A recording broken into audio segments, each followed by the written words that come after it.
General Nerdery.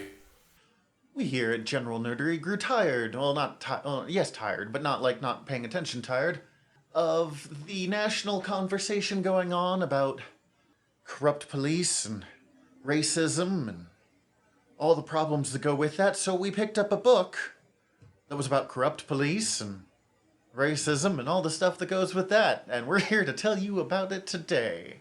Woo. Welcome back to the Discworld. Yeah, we're already back, aren't we? Yeah, no, I'm always on the Discworld on some level. Not that that's a problem, but it's almost a little bit... we have so many things we can cover. I'm not trying to complain. It sounds like I'm complaining. It sounds like I'm complaining. I'm not complaining. I love being on Discworld. It's just... we got there. Yeah. We got there. Well, the fun thing about doing episodes is like, oh, this is what I want to talk about next time, or like something new, or the next time. But the thing we forgot to do here in this podcast that we've now been doing for like 40 episodes is say that I'm Tyler. And I'm Zach. And that this is General Nerdery. Yeah, and we're here about liking things, which you can tell from the way that we're complaining about things. Totally complaining already. I'm not complaining. I fucking love this world. Anyways, before that, and before news, and before that, I love our news here, by the way. They're the one place where I don't make me sad. But before news, what have you been ingesting this week? What have I been in? Okay, so I'm still playing Witcher 3. You actually came in and I was finishing up a couple things. That's still going well. I finished Schitt's Creek. That was awesome. The show ended when it wanted to end, which not a lot of shows. Done. I wasn't sure if it was done. I wasn't ready to wait till October for it to be on Netflix, so I just bought the season digitally. And it was completely worth it. Like I said, it's one of the shows that got to end when it wanted to, rather than getting stretched out. So it's great. Yeah, I don't know. That was cool. The big thing, though, was Friday night, got off of work, and it was opening day. I didn't go out to a theater, although technically I guess I could have. I guess the AMC's in town are open again. Yeah, but... But I didn't. Instead stayed in, rented, Bill and Ted Face the Music. Oh, how is it? I hear it's pretty good. It's pretty good. Honestly, okay, because we talked about it not too long ago. If I'm being honest, Jay and Silent Bob Reboot kind of did the make these characters grow up story better. Oh. But... I mean, Reboot had a couple really hard-hitting scenes, so, I'm not gonna... surprisingly hard-hitting scenes. You are also such a big Kevin Smith fanboy. No, that's the thing, though. I'm a huge Bill and Ted. I'm sure we're going to talk about them in some episodes, so I don't want to say too much right now, but I might have my senior year of high school did my senior term paper on the time travel inconsistencies presented within the Bill and Ted series. So I have a bit of an affection there too, and it was great. It's on the list of stuff that I'm like, man, we've been reporting about this since the very beginning. We need to actually cover it, and all of those things are coming out right now. Yeah, all at once. If somebody didn't like it, I get it. There was enough there for me personally that I really dug it. Though it's more charming and surprising how they're able to keep some of the things feeling fresh than it is actually great. It sounds like, because a lot of my friends are talking about it online and they're all really enjoying it. And I think part of it is that it's the kind of feel good that we need right now. It's definitely rather feel good. I think the stronger version would have probably included the daughters more than they are. Not that they're not included. Mm-hmm. But I also think that might have ruined the pacing, so they probably chose the best balance as it was. I don't know. I haven't seen it, and to be honest, it's been so long since I've seen the first two that I actually don't remember them. I know the things that are in there, but I doubt I've seen them since I was 10 years old. And that's the thing. I think a lot of people are forgetting that Bogus Journey actually wasn't all that good when you go back and rewatch it. I still fucking love it, but death is the best part of Bogus Journey, by far. And this one isn't any worse. That's for goddamn sure. It's not any worse than Bogus Journey. Whether it's better is up to your own personal preferences, but they did enough things that spoke directly to me, like Kid Cudi's character, that I was totally in. So good. I don't have a ton of new stuff. This is a problem I'm having. As I was telling you before we started, I jumped back in Assassin's Creed Black Flag because I still haven't finished it. I jumped into Breath of the Wild for a little while because anytime I'm sad, I go there. God, I sound like I'm crazy depressed this episode. That's like a fourth time I've mentioned sad. I listened to Going Postal, which is another Discworld book because I've been thinking about the post office a lot, and that book is literally about why the post office is important. Obviously Men at Arms, because, I mean, I finished it on the way here. I think the only, new thing that I've been ingesting is something I discovered just yesterday, which was songs from the 1920s that are incredibly filthy. Oh, nice. Like Bessie Smith specifically, but there were a few others.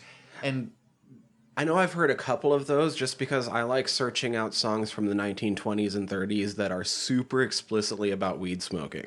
oh, see, this is super explicitly about fucking. Yeah. There's some crossover Oh, sometimes. I'm sure. I have yeah. no doubt. Yours also, that's an amazing genre. Kitchen Man is the most, directly sexual song I have ever heard. And I've listened to WAP. That's what got me thinking about this. People being like, oh my god, it's so sexual. I'm like, literal line from Kitchen Man here. Beyond there's a line from his Frankfurter tastes so sweet, which Frankfurters should not taste sweet. I know you're talking about something else, but no. He drank some pineapple juice. Oh yeah, but is when I eat his donut, I only leave the hole. He's always welcome to use my sugar bowl, and I was just like, Bessie, she's got another song about a deep sea diver that can hold his breath and stay down so long. It's amazing when you think about it at all. Because the kid, if I had heard this as a kid, I would have been like, okay. Yeah. But as an adult, wow, you are not holding back, black woman from 1928. I love you now. It's like all the people that never considered what Sheena Easton's Sugar Walls was about.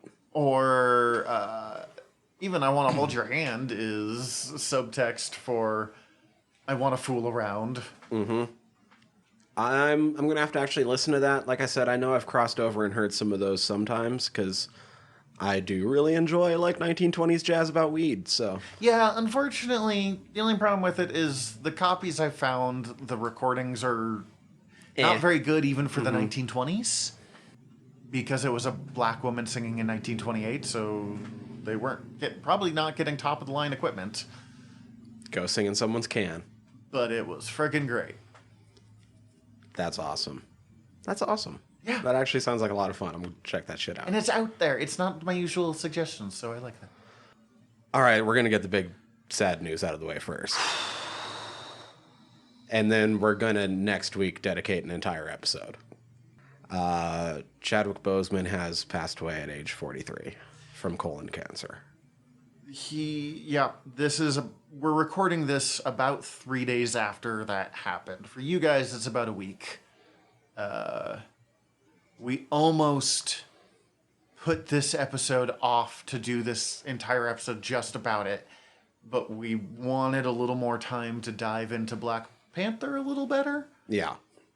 Kind of across the board. I don't know how focused we're going to be next week. I know there's a couple things we're for sure going to read, but... Yeah. But this is a huge bummer. I only know him from Black Panther. I know a lot of other people say he's in a lot of other good stuff. I read in an interview once about Gods of Egypt. Oh, yeah. Because he's the only black guy in Gods of Egypt. And he's like, look, man, we needed some representation there. Side note, I still don't know how that happens considering Alex Proyas made that movie and he grew up in Egypt. I don't know. That movie just went weird. Oh, I forgot he was in that. Oh my god.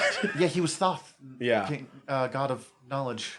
I read Ryan Coogler, who the director. directed Black Panther. He wrote a very touching tribute, which I really recommend people read. I want to say Trevor Noah had one that was very strong as well. I have a really, really short one, so I didn't have to go through any of those longer ones because they might have made me cry. Oh, yeah. So I do have what Michael Harriot wrote on Twitter. Who was Michael? He writes for The Root. Okay. Chadwick Boseman played Thurgood Marshall, James Brown, Jackie Robinson, and T'Challa. He lives forever. Yeah, buddy. Black Panther was such a powerful movie just because we've never seen anything quite like it. And when it first came out, all the credit seemed to go to Michael B. Jordan. And he deserves so much credit. He made Killmonger a character that I really like for once. In the same way M'Baku was not racist for the first time in the Man-Ape's existence. But we're kind of realizing how good T'Challa was the whole time, too. The question on everyone's minds right now is, what happens next for Black Panther 2? Because that's already been announced.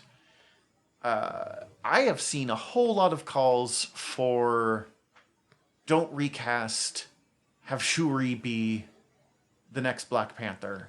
I already wanted her to be the next Black Panther, so I'm kind of on board with that, but I kind of hope she's only Black Panther for like a movie as a stepping stone to something else. I would be okay with that. I have found myself disagreeing, and not because I think Shuri would be a bad Black Panther. Get it out there. She did it in the comics. It was good. That actress whose name I don't know off the top of my head is extremely good. I think you could do a really good movie that way. I think Shuri is more powerful as a character in her own right than just as the next Black Panther. The stuff we're talking about next week, they do a really good job of her becoming more than just the Black Panther, which I really admired. And the other thing I was hearing a lot is like only Chadwick Boseman can play T'Challa. And I don't think I agree with that. And that's not a knock on Chadwick Boseman, but I think the character of T'Challa is bigger than one person. Yeah. I don't rush to replace T'Challa, or to replace Boseman. I kind of have an idea for what I would do, I think. I'm also admitting that I am biased by trends I've noticed in comic books that are not necessarily going to be true in movies. I am increasingly not a huge fan of legacy characters, of someone else taking on the mantle. I mean, there are a few that I like, for example, Miles Morales, but because the other one's going to come back. You know, if someone else takes on the mantle of Captain America, Steve will be back to take that. I feel the same way about T'Challa. If someone else becomes the Black Panther, it's just until T'Challa is back to take on the position. Which kind of cheapens a lot of the legacy characters sometimes. But that might not be true in movies.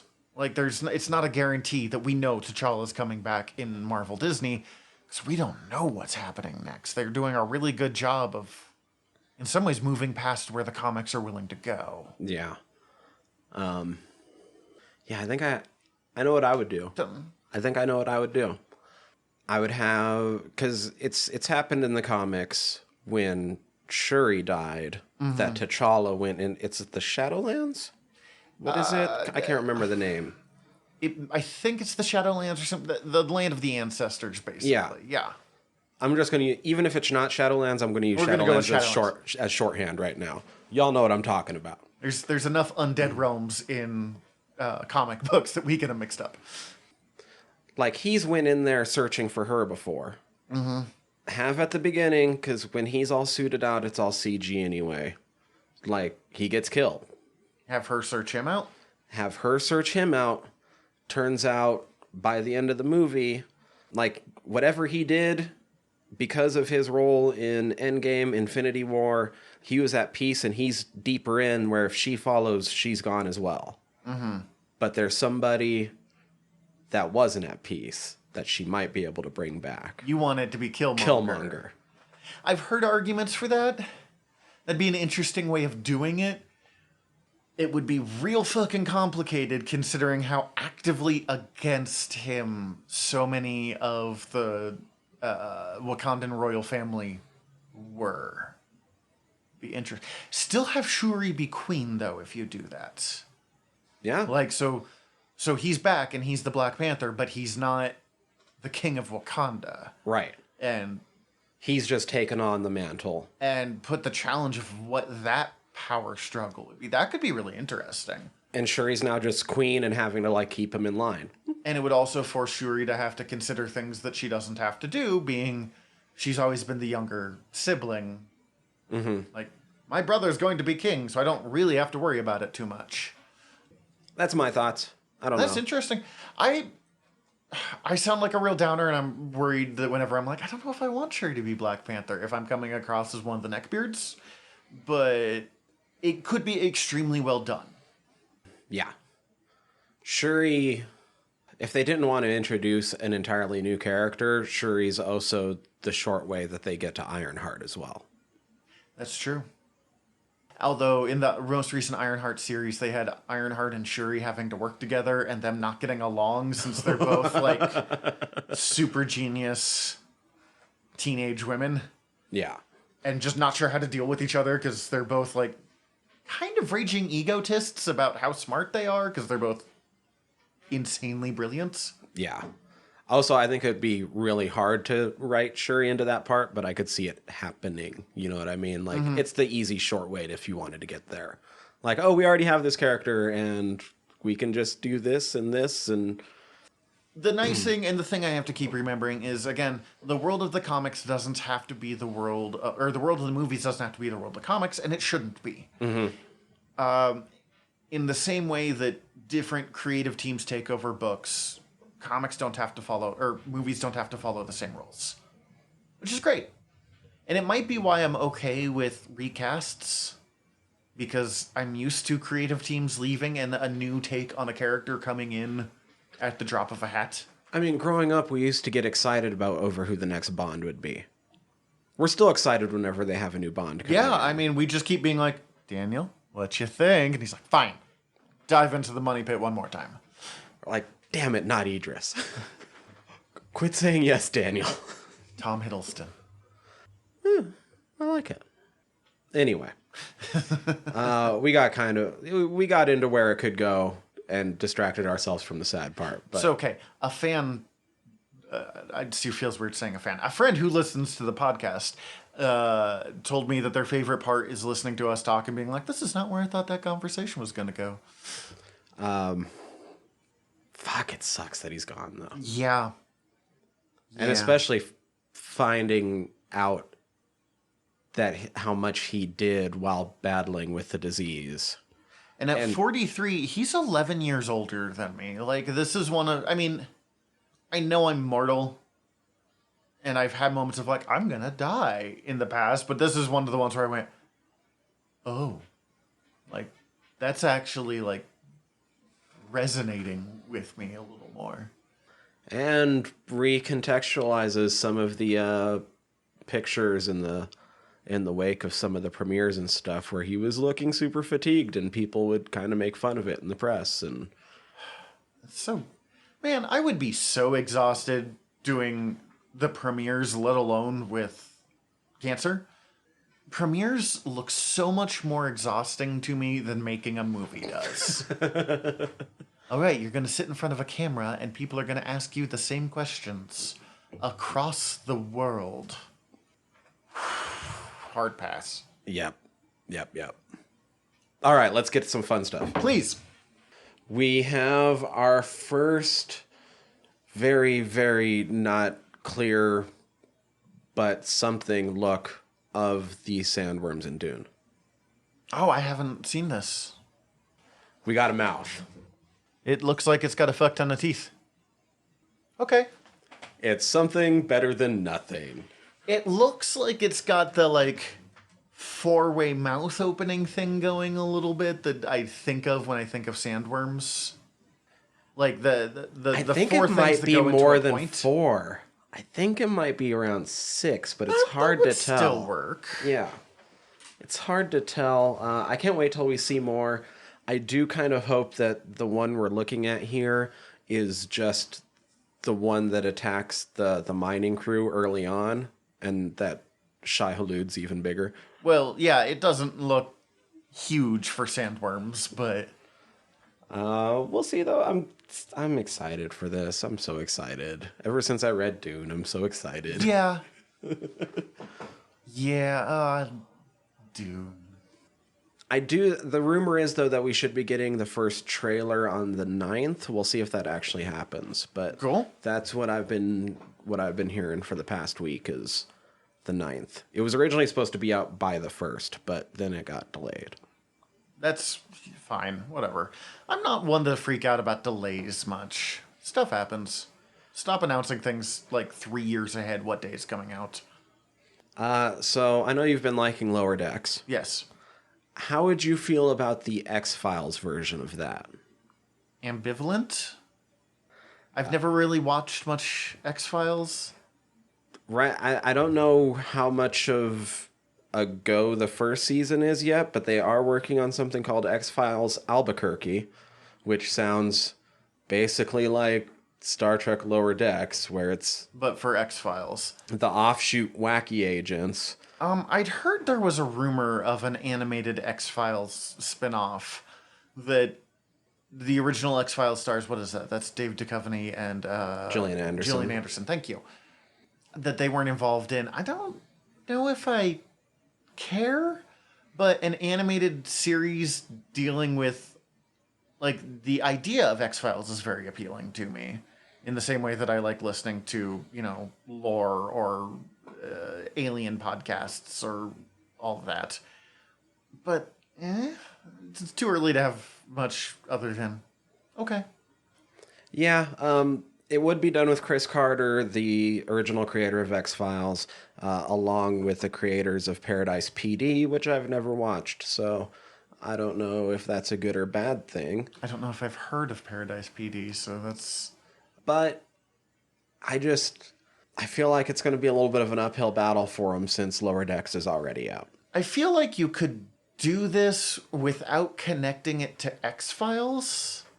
Right. And do just as powerful a show, maybe more powerful of a show, because you could build your own world around it in a way that you wouldn't be able to do. Like, Lower Decks has to be Star Trek to work the way it does. Yeah. Oh, and that's the other thing I've been watching. I've been watching Lower Decks still. How's that been going? Really enjoyed it. Just watched the 4th episode. It's getting better every episode. The mediocre white boy...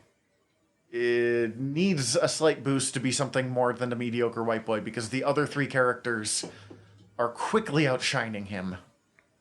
All right. They had a joke because a person ascends like to a higher plane of being energy, and he mentions the world is on the back of a giant koala, and I'm like, oh, so we're just straight up like making me think of Discworld here.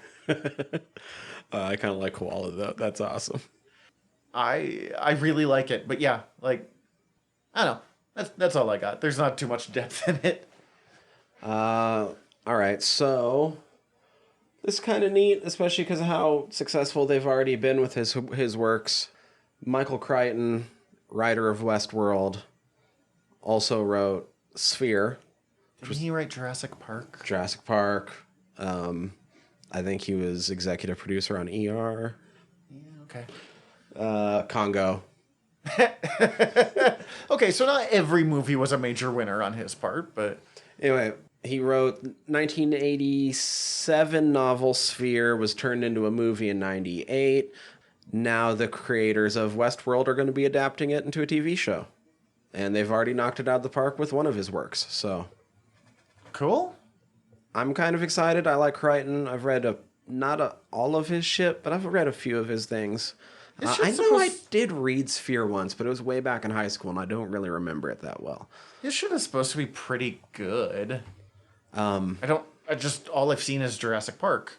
Oh, this week, that's another thing. God, so much stuff. I'm like, I don't know, I played Assassin's Creed again. Prey is actually one of the scariest fucking books I've ever read. I think that was one of his ones that was published posthumously. But anyway. I've heard of that one. It's really good. Got killer nanobots. Anyway. That's happening. I'll be excited to hear more about it. But to be honest, I still I was excited when they were making Westworld, and I still haven't watched it. So I hear it's extremely good. Same here. I keep meaning to watch it. I kept up with all the production when they were making the first season because I was so excited that they were doing Westworld. Then I just never watched it. Oh, I have many shows I still haven't finished Picard. I obsessively was waiting for Picard. I think probably because Game of Thrones was going at the time, and I fucking picked the wrong fucking... Back the wrong horse. Yeah.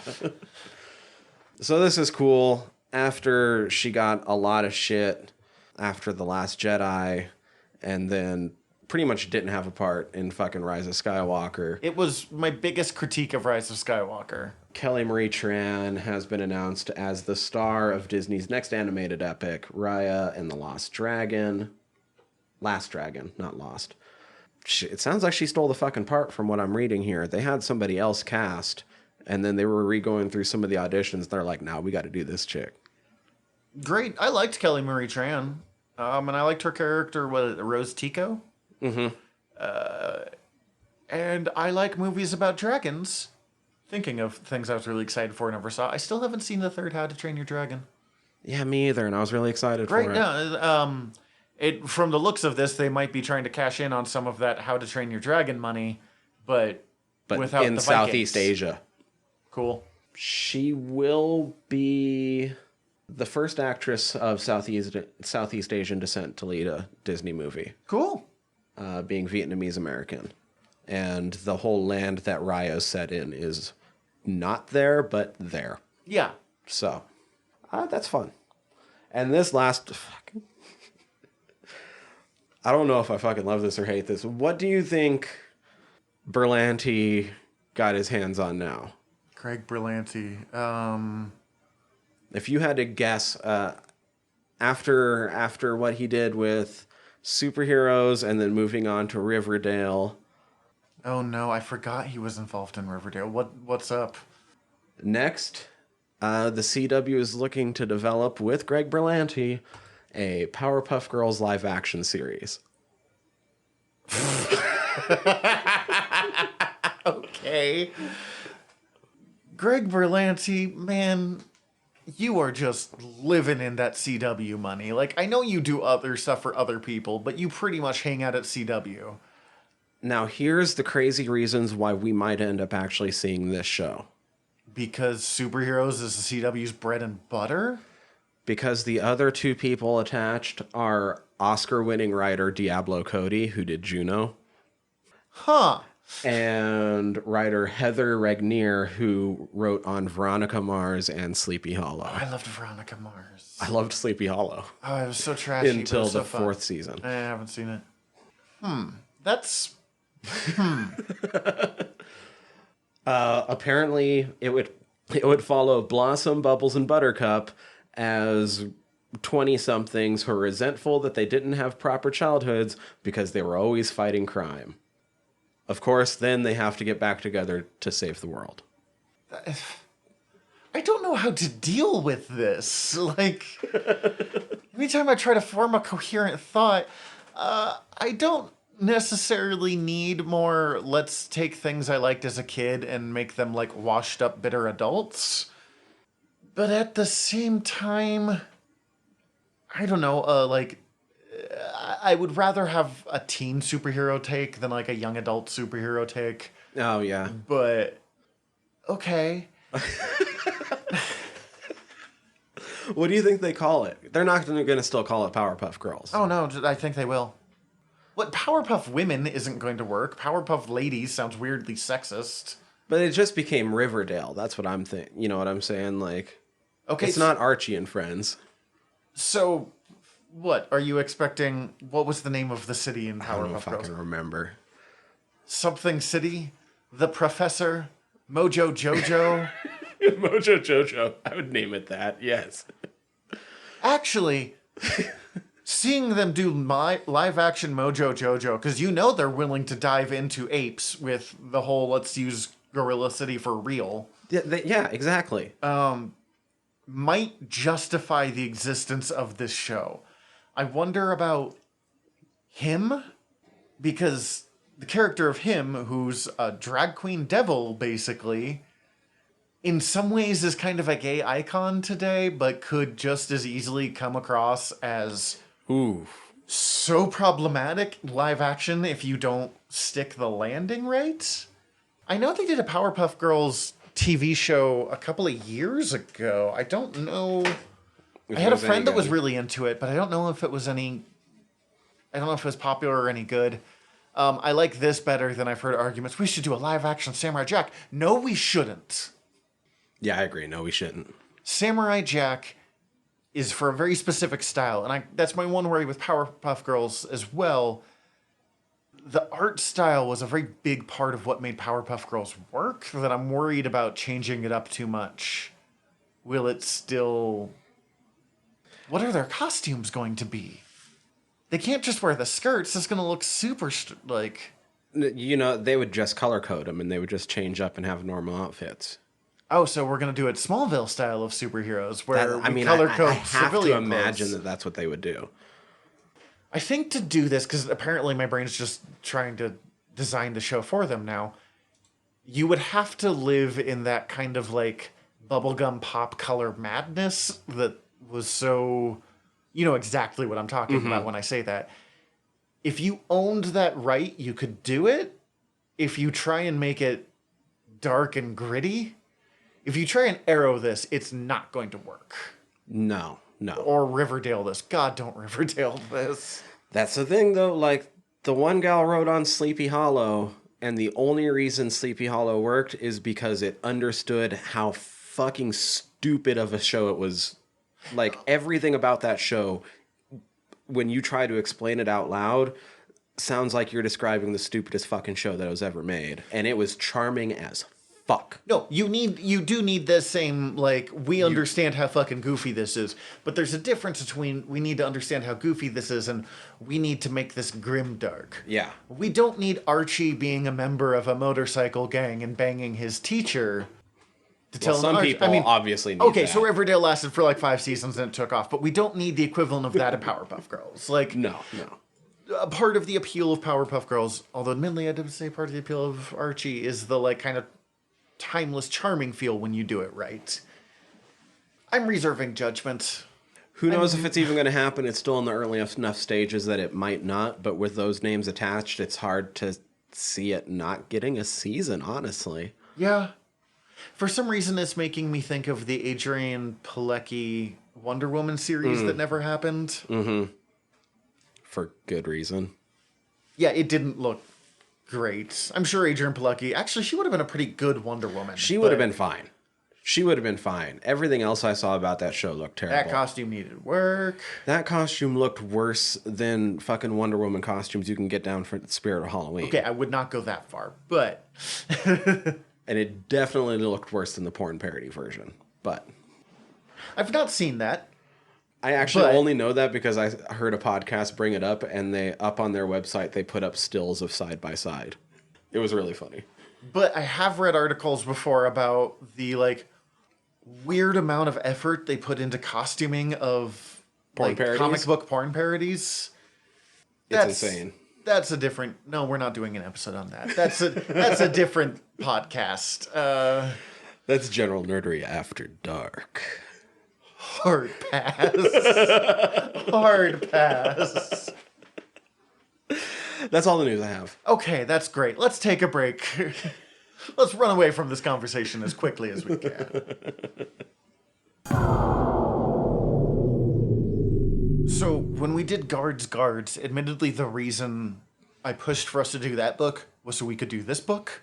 Then I had the thought of, we should do Men at Arms so we can do the next book. So apparently, it's straight up me being like, I need more people to talk to about this. I mean, it's okay. The only reason we haven't touched on Dresden again yet is because... We're waiting for the next book to come out. Because I devoured the newest one as quick as I could so that I could tell you we need to wait because it's kind of only part 1. Yeah, no, that's fine. I'm 100% down. And then, you know, we'll eventually get to other nerd books. Well, we've done Dragonlance. It's not like we haven't... It's not like we're only doing 2 series. I keep imagining that there's somebody complaining that we are already back on Discworld when we haven't touched on so many things. But well, that's tough why we shit. do this weekly, so that we Yeah. can continue to touch on things as we fucking get to them. Anyway, If you I don't have know things- why I'm imagining that you're fucking That they somebody just all out there. hate you, just yeah. your anxiety's popping up. I mean, if you have episodes you want us to cover, talk to us. Yeah. Tell us about it. We'll fucking... I've done it before. Until then, we're just going to keep doing Discworld. Welcome to General Nerdery, a Discworld fucking podcast. I mean, you're joking, but they can't see the big-ass smile that went on my face when they said that. That's... We could just plan like a Discworld month sometime. Oh, that'd be fun. Yeah. Just like one from each of the like major storyline books. So like one with the wizards, one with the witches. Never mind. We'll figure it out sometime. Not worried about it. Today we're going to talk about Men-at-Arms. So this is the 15th Discworld book. It came out in 1993, I believe. Yes. Obviously written by Terry Pratchett, because Discworld. And it is the second book in the Night Watch series. What number book was Guards? 8 or 9, somewhere around that. And I don't think Guards was intended to Start anything? but he just went, oh shit. And he's talked about this. Part of the problem he had with his invention of the watch was it made it hard to do stories in Ankh-Morpork without the watch being a part of it, because they were such a... if he wasn't using them, it quickly became, well, why isn't the watch involved? Right. And kind of from this point on, if you're doing something in Ankh-Morpork, the watch is going to appear somewhere. Nobby Nobbs is in Hogfather. Detritus is in The Truth. Cheery, who we haven't met yet, is also in The Truth. Carrot is in several of them. Mm-hmm. But what I like about this book is... I really like Guards. It's a good, fun book, but it was definitely a weird little standalone story. This is where he goes, oh, I have something here, and really starts to build. And it is one of the earliest books of his that I've read that really starts to dive into social commentary in a way that his earlier books haven't.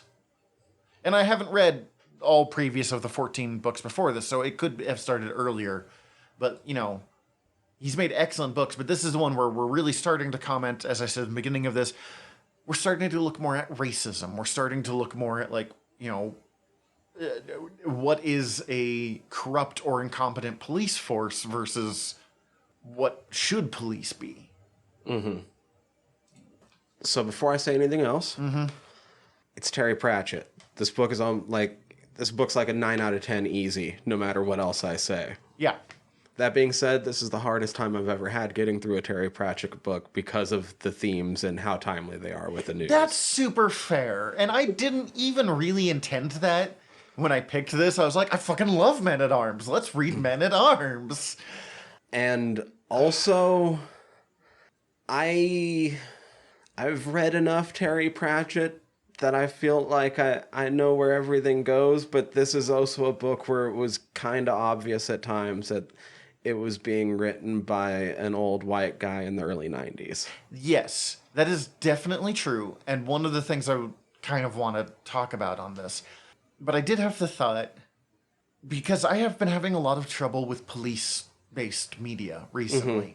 And The Watch is one of the few that I don't have much of a problem with. And a friend who calls herself Cohen, actually off Cohen the Barbarian from Discworld, was like, well, the reason why is Vimes is a believer in all cops are bastards. He just thinks they should be bastards for the little people. And so there's something about, I mean, Vimes, like, a major part of this is Vimes wants to be a good cop in a world where it's not really allowed to. And between him and Carrot, they just kind of tear down the old to build new here. And drag the idea of a police force kicking and screaming out of corruption and incompetence. But yes, this book uses different species to discuss racism a lot. It is a common science fiction and fantasy trope.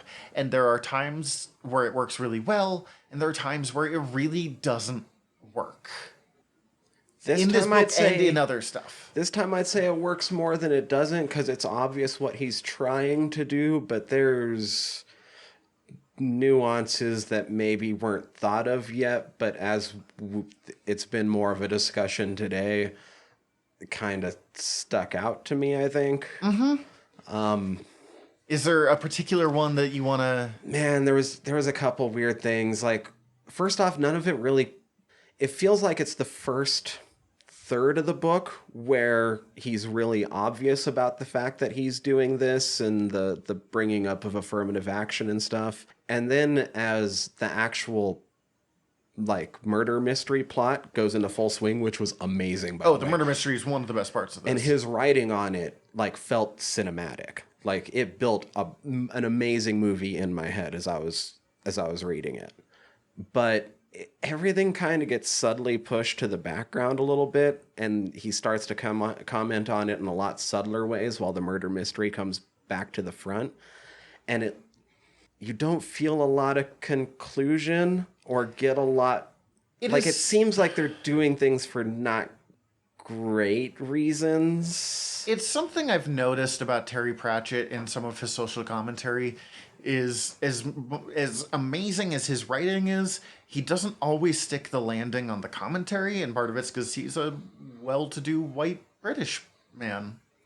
And there's like things like Vimes's moment of clarity of realizing how inherently speciest the upper classes and their approach and how they think of everyone lower than them is kind of ensconced in him being like, they have no right to hate them. I hate them because I know them. I specifically wanted to talk about this scene. He's like, it's okay because I know them, that I continue to put them into, like... And that I continue to be racist. To stereotype them. Yes. I think that's a really important scene, because one thing I noticed, particularly in this listen through, is all of the characters, all of our heroes in this, specifically the four we've already met, are utterly stuck in their own privilege and racism. Every one of them. In subtle, different ways.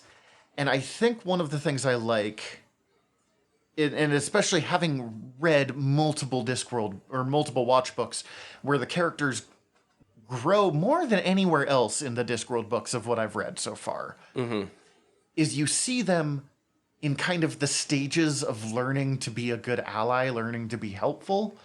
Vimes is utterly disgusted with other people's racism, but completely blind to his own. Oh, it's okay because I've had to deal with, you know, dwarves being shitty or trolls being shitty, and I'm with them. And over time, it changes. And that doesn't forgive his behavior, and it doesn't make what he's saying here okay, because as I said, he immediately turns around, or the, like, it's okay, I don't like anyone much. Those are really common early stages of confronting your own privilege.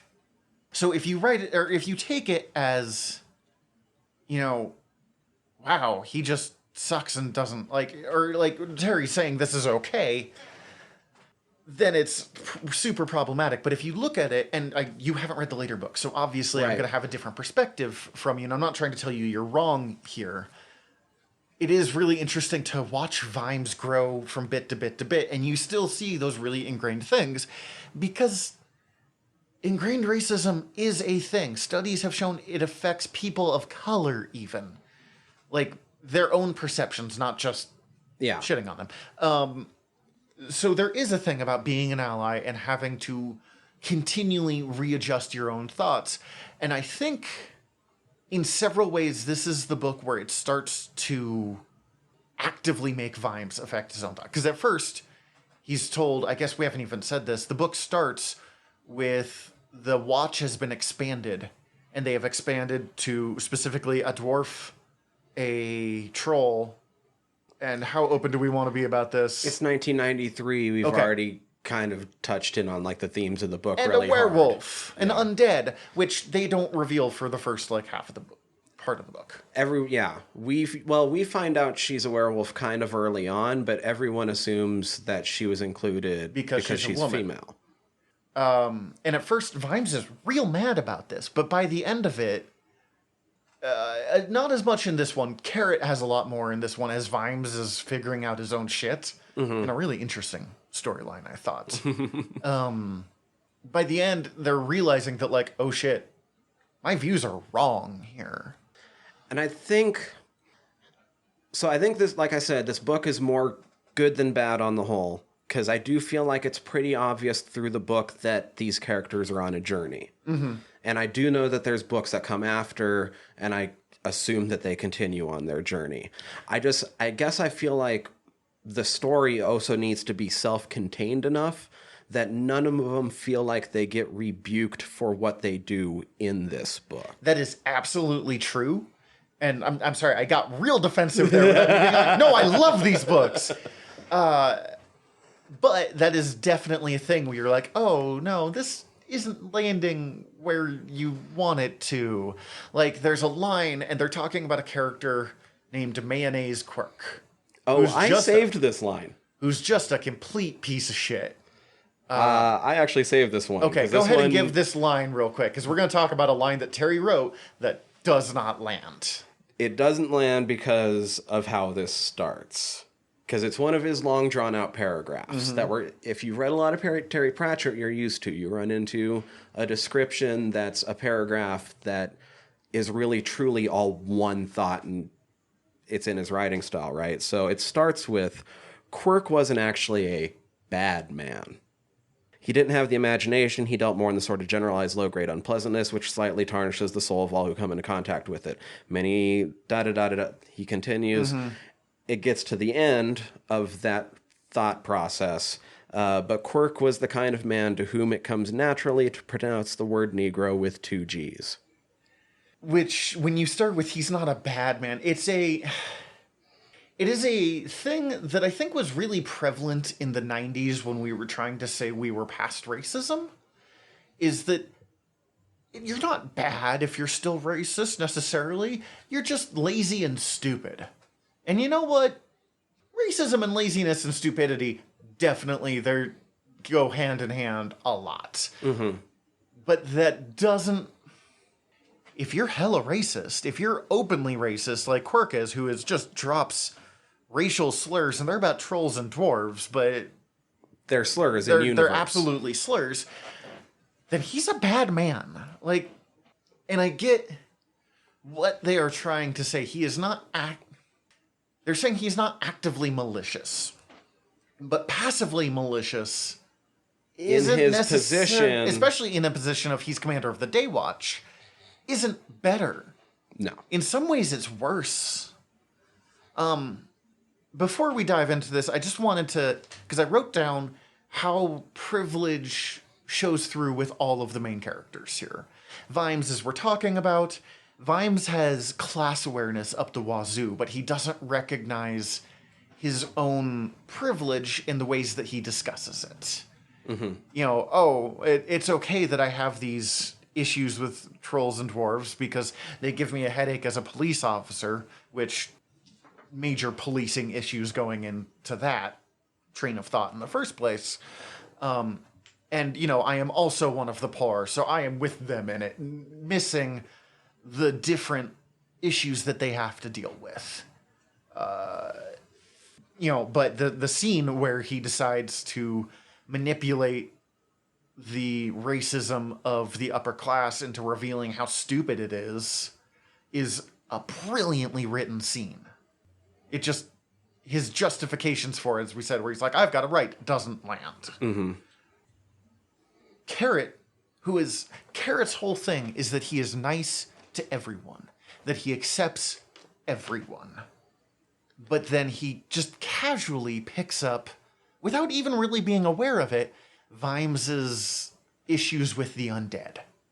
Vimes's racism against the undead.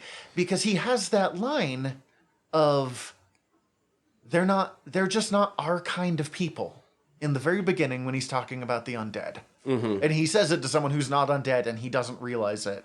And he should have been called out for that, and he never does. There's never really a moment, particularly in this book, where the fact that Carrot drops some really nasty shit that he starts to get over by the end. Carrot's a weird case, though, considering, due to his lineage, how much reality kind of warps around him. Yes, but I think it's just worth He noting. should still get called out in some way, but it's really hard to do in universe, considering his presence literally commands obedience. Without giving away too much, he gets called out a little more in the next book in ways that I really value. I really like Angua in this book, but I like Angua and Carrot both more now that they're a couple. Because they balance each other in ways that they otherwise wouldn't. Because Angua is a cynic, and Carrot is Carrot. But I think it's interesting because he looks up to Vimes so much that without even realizing it, he has picked up some of Vimes's bad parts too. And later on, it's made a big thing about how those kinds of people is such a gross fucking phase that it's really disconcerting to hear Carrot say that. And I think that was on purpose. I just don't think they ever called it out. And then, Nobby and Colin are both just too dumb and lazy and cowardly to confront their own racism, their own issues. Nobby accepts that when a troll is arrested, that he must be guilty, or at least guilty of something, because he's a troll. He doesn't even stop and think about it, because challenging that perception would require more bravery than Nobby tends to have. And for Colin, he's just the old dumb white guy, honestly, and completely falls for it. And I love all of these characters, but to love these characters, I have to stop and examine. And Colin is kind of everything that's wrong with the police force in a lot of ways. Yeah, that's true. He's old, ingrained to this is how we used to do it. I'm too lazy and dumb to change my... God, I'm letting my views shine through today. To face the inconsistencies. But we haven't actually talked about the stories, so let's talk about where this story starts off, because as we said, there is so much to like in this story. It's just written by a white guy from an imperialist country in 1993. There's some stuff that doesn't fly. Can I complain about one last thing so that we can move on to the happy stuff? Yes. So that, I'd rather I'd lump it all together. Let's get it out of the way. This is also good conversations to have. I'm yelling. And we've already given some spoilers, so I'm not... Also, the way that they finally pull all of the Watch together in the end is basically emphasizing that they're now all blue lives. Yeah. The idea of there's no... When they really need to be both. Although I kind of let that slide a little bit in my mind because the actions that they were actually taking were using those people to do a more neighborhood sort of policing where they could use the talents to keep better in touch with the actual needs of the neighborhoods. So I want to start my reply with I absolutely agree with you, and I heard. But the actual text is there's everyone's just a watchman now. There's no dwarves in the Watch. There's no trolls in the Watch. We're just Watch. Yes, one, that can be an incredibly dangerous view in policing when we're policemen first before anything else. Two, it does really fit into the I don't see color thought of the 90s that was really well-intentioned, but really doesn't work. That's not the way to do it.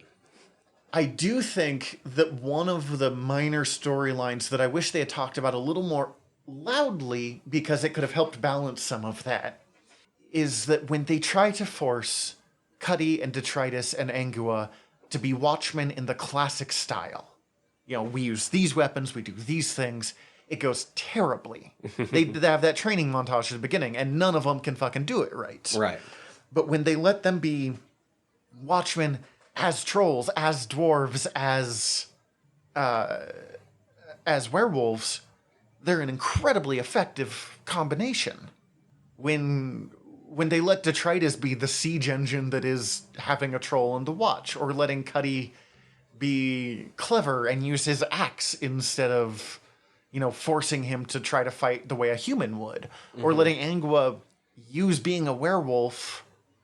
Just Angua's werewolf scenes, just right off, I just fucking love.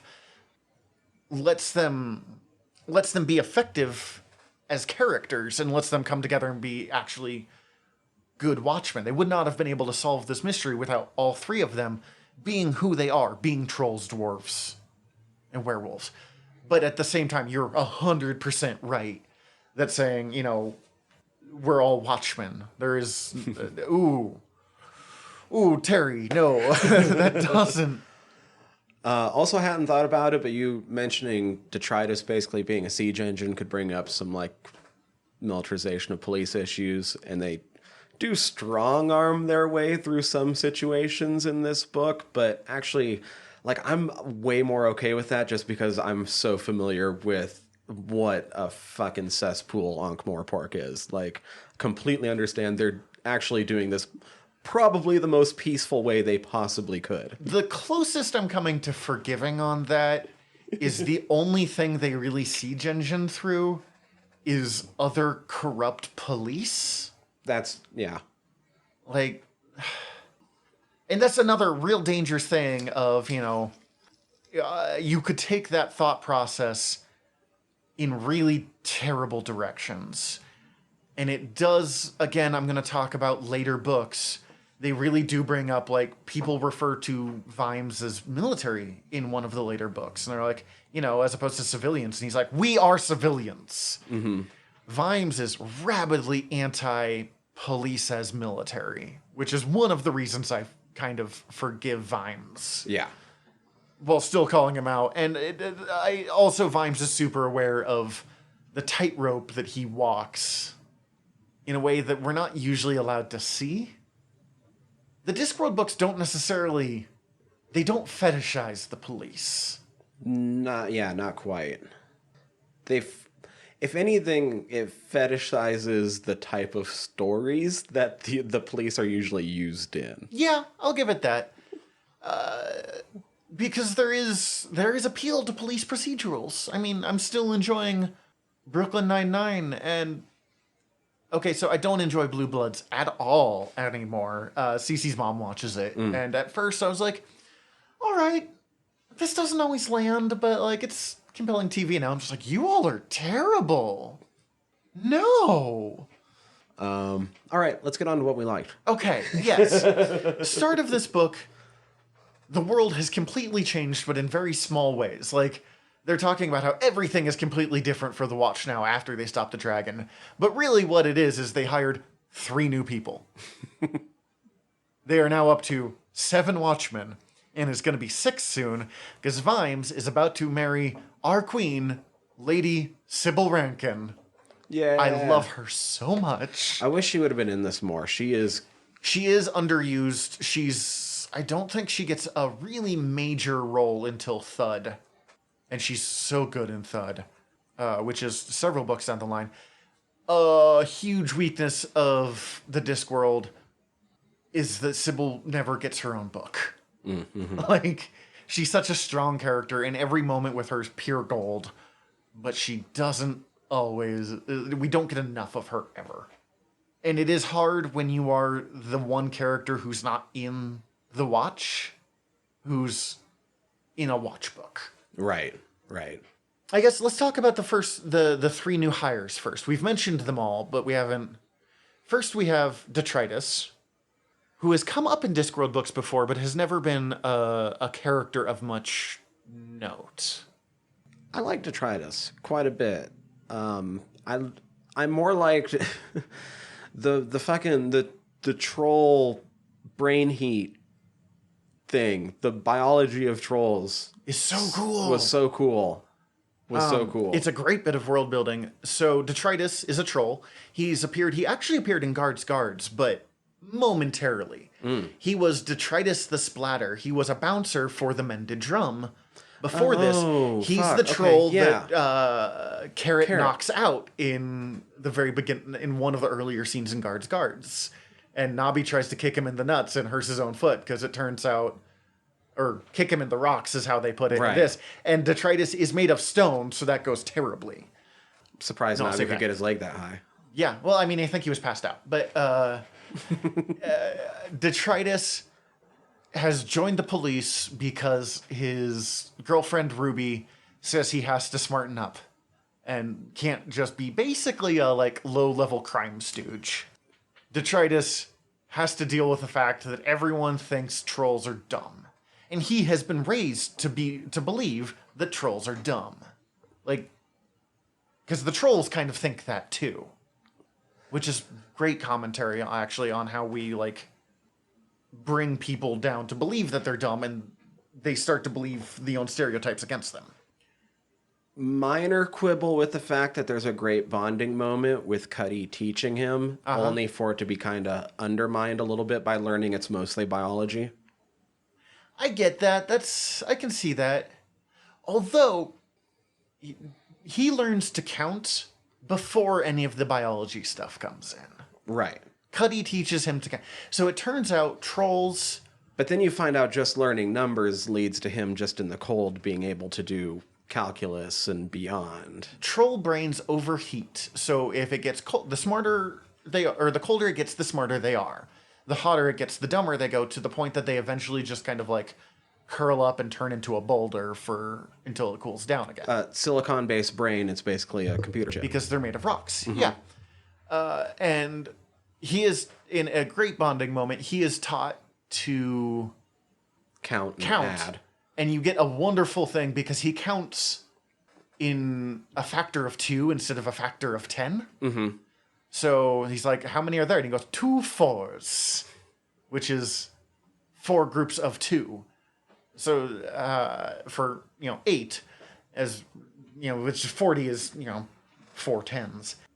But then he gets stuck in a place where it gets cold, and he starts to uncover, like, he the mathematically covers everything. I can see that. I can see I'm sorry, I am being so defensive anytime you critique. I love this book too much to do this episode. It wasn't the biggest thing. Like, it was still a really, really sweet moment, because in those moments he truly was having a hard time, so it was a buddy helping him out. But it is the danger, the biology bit. It is the danger of using, and I'll bring this up when we get to Angua too. And not just the biology bit, but when you're already using a phrenologist as a joke. Is racism as a species thing? I'll get to your phrenology thing. I just want to finish this thought before I forget it. When using racism as a species thing, when it turns out that they actually have, real biological differences as opposed to my skin is a different color, it does change the game a little bit. So it makes it a little harder for the points to land in the same way. They do make a joke about phrenology of... Although that was actually pretty funny. It's a pretty good joke, and it's absolutely mocking phrenology. Mm-hmm. Phrenology, for those of you who don't know, is a super racist pseudoscience that was big in the Victorian era up to early 20th century. You still see bits of it today. We just find different words for it.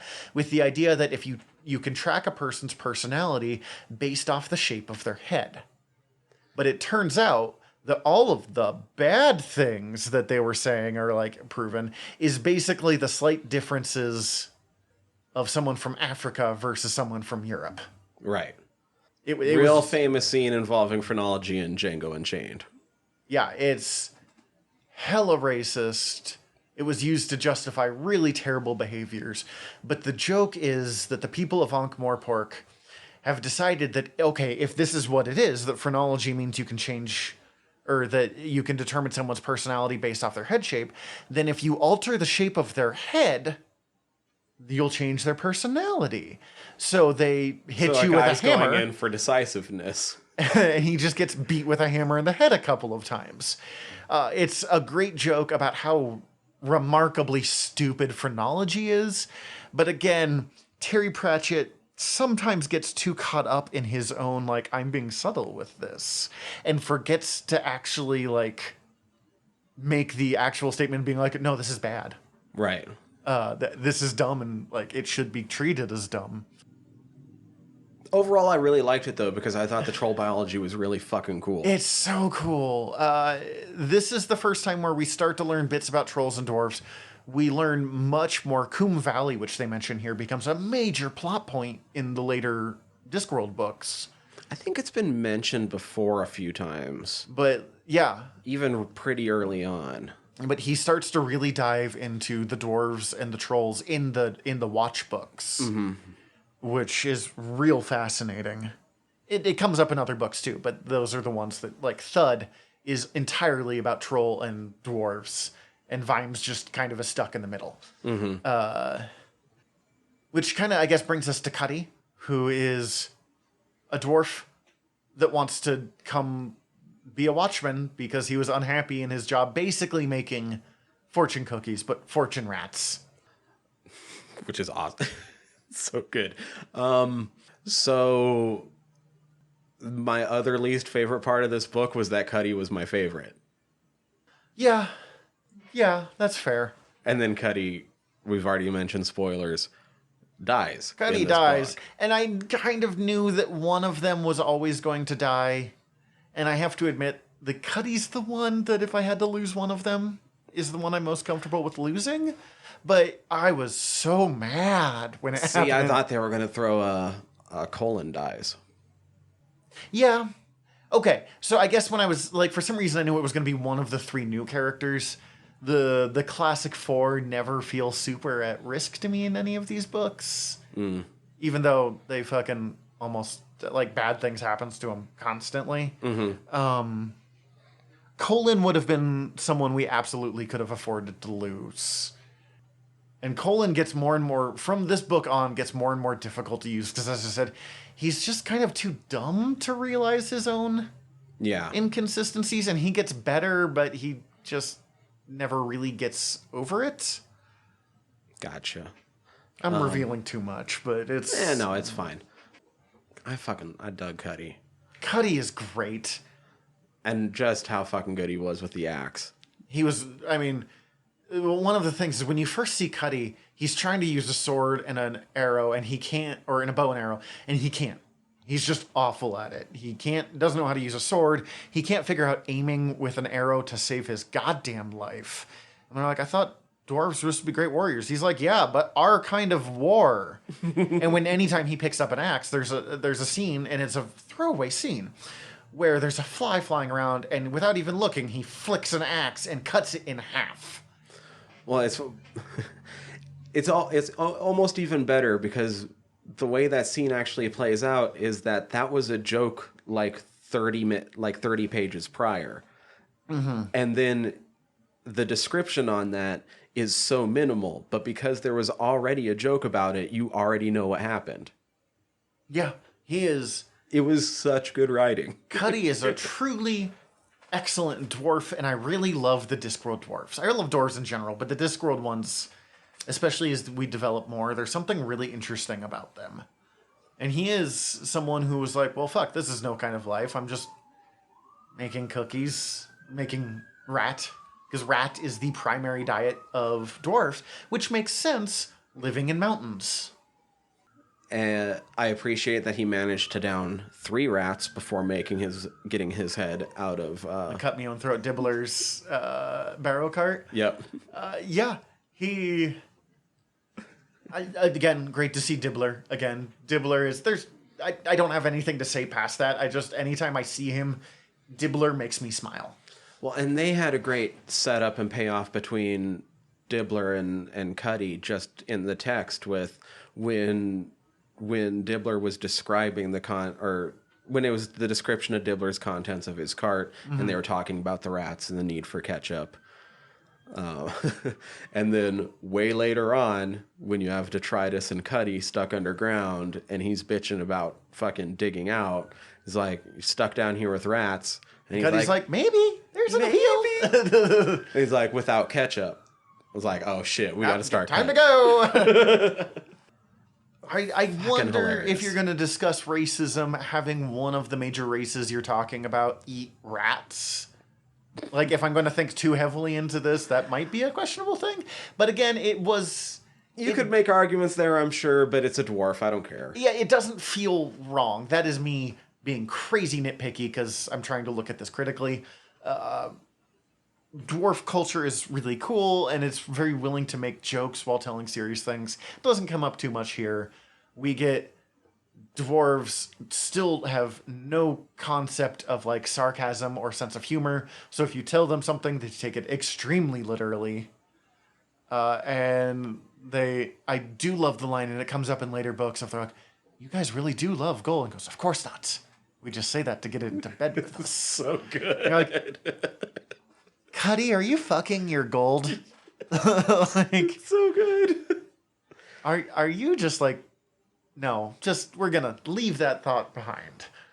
Oh, I love Carrot still writing letters just while I'm thinking about dwarves. Carrot is so good. He's such a good boy. Carrot's a really interesting one while talking about dwarves. He almost, in some ways, he's kind of a discussion of mixed race children. In other ways, I think in more accurate ways, he's a discussion of being adopted into a different culture. Mm-hmm. But some of the issues are similar enough that I think I could see it being taken either way. Of both sides have trouble dealing with Carrot's dwarven heritage. And if he had just been a human that decided he liked dwarven life better, it would have been super problematic. But a character raised to be a dwarf who isn't a dwarf is a really interesting... Yeah, I don't know how to take that. And it's, like I said, it's even more interesting because... Or less interesting, I don't know. It's harder to talk about because reality kind of warps around him. Yeah, but... Yes, also, it's kind of hard to talk about Carrot, and that really comes up in this one. But I have heard people talk about how interesting that is, because being adopted out of a different culture is definitely a thing.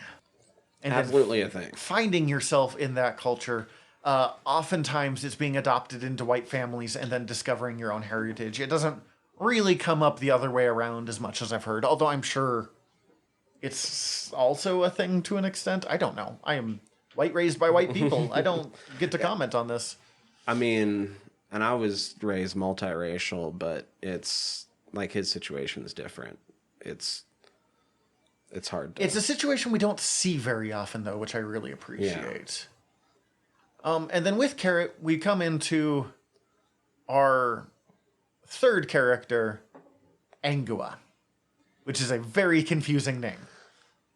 We have... She mentions a couple different things here and there, but compared to everyone else, it's very minuscule, especially because the dwarves and the trolls, just as people in this book, play a big part because of the situation in the city. Do we ever get more info on werewolves?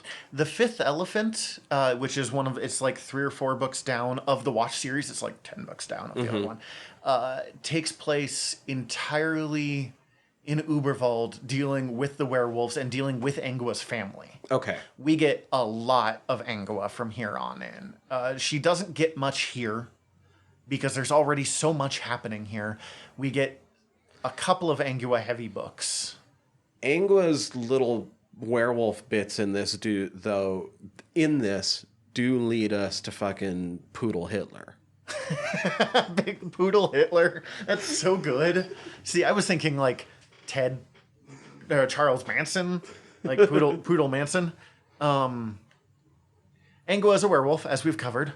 Through her, we meet the dog world, and we get what's actually a return of the character Gaspode, who had appeared previously in the novel Moving Pictures. And he mentions it briefly. When he first mentions, he's like, last time this happened to me, about being able to talk, I ended up saving the world from the dungeon dimension. And when I first heard that, I thought it was just Gaspode being fucking weird. But no, he actually saves the world from the dungeon dimension. Gaspode might have been my least favorite character in the book. That's fair. I mean, somebody has to be a least favorite. You know what I mean? If I had to choose, it's going to be him. Gaspode's kind of obnoxious, and he does have a bit that really doesn't land, where he talks about... Because he talks to Angua about the complicated nature of she's part dog? She's half wolf, half human, which kind of makes her a dog. But he refers to Carrot as her master, and I was like, whoa! No, Gaspode. No. Okay, so I actually saved a little section for as to why I called Big Fido fucking Poodle Hitler. Okay. Because this Real quick, Big Fido is the head of the Dogs Guild, because everyone has a guild. That was so good when the dogs had the guild. Well, it was the Bad Dogs Guild. Mm-hmm. Big dogs, little dogs, fat dogs, skinny dogs, they all were watching bright-eyed as the poodle talked. About destiny, capital D. Mm-hmm. About discipline, capital D. About the capital N, capital S, natural superiority of the canine race. About wolves. Only Big Fido's vision of wolves weren't wolves as Angua knew them. They were bigger, fiercer, wiser, the wolves of Big Fido's dream. They were the kings of the forest, terrors of the night. They had names like Quickfang and Silverback. They were what every dog should aspire to. It really does accurately cover, like, kind of Hitler's weird fetishization of Aryan culture into things that it absolutely... I mean, even, like, his fetishization of Norse culture, things that it absolutely was not. Right. And... used wolf imagery a lot. That's true. And I'm not disagreeing with you on the wolf Hitler. He's a poodle that went nuts and kind of created a cult of all the feral dogs.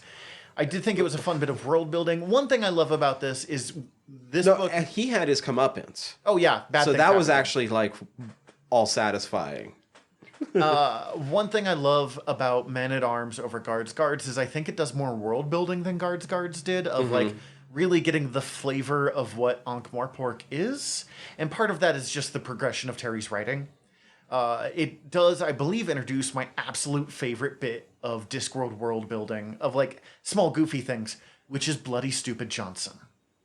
Oh, okay. Bloody Stupid Johnson is an architect / creator / builder that everything he builds is just a little bit wrong.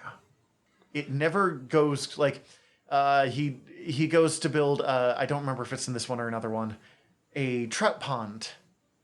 And it's a beautiful trout pond, except that it's only 1 foot wide. It's like 50 feet long and 1 foot wide. So it's just long enough for a single fish to go forward and backwards on. Or... his fuck-ups reminded me of Spinal Tap. Yes, there is something very Spinal Tap about Bloody Stupid Johnson.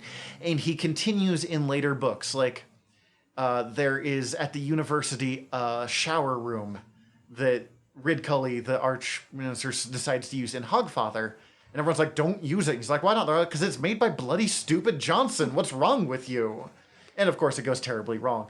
It just is a good way, especially in later books, as you use him more. I mean, it's like a funny throwaway line in this, but in later books, as you use him more, whenever they're like, here's this kind of Deus Ex Machina machine, or this weird whatever we need to use, it was made by Bloody Stupid Johnson. You just automatically... I can't snap. I don't know why I tried to do that.